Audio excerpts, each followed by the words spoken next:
ये नाजरीन मिस्टर ज़हूर जो कि जिसका एक हाथ भी नहीं है, इसके बावजूद ये मूंजी लगा रहा है। बहुत ही मेहनती काम, मेहनत से अपना काम सर अंजाम देते हुए ये सारी मूंजी जो है आपके सामने ये इस अकेले शख्स ने लगाई है। साथ इसके एक दो लोग और हैं, लेकिन इसकी मेहनत को मैं ट्रिब्यूट पेश करता हूँ। एक दफ़ा अपना हाथ दिखा दें आवाम को, अपना एक दफ़ा हाथ दिखाइएगा आवाम को। ये देख लें, ये है मिस्टर ज़हूर और ये इनका पास इनका हाथ भी नहीं है। आपका नाम क्या है? आप कहाँ रहते हैं?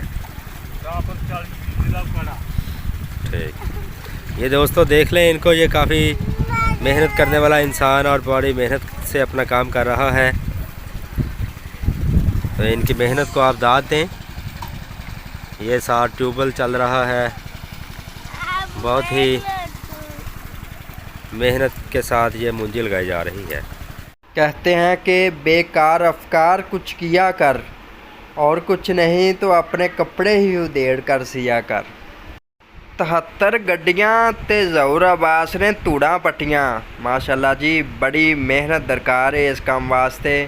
ते ज़हूर अहमद ने वो मेहनत करके ये साबित किया है कि कोई भी बंदा बेकार नहीं, अल्लाह ताला ने पैदा किया, उनका कोई ना कोई मकसद है और वो बहुत कुछ कर सकता है। इस वीडियो नू ज़्यादा तो ज़्यादा शेयर करो और मेरे चैनल नू सबसक्राइब करो, लाइक करो और कमेंट तुहाडे मुहब्बत होंदे ने मेरे वास्ते वो लाजमी किया करो।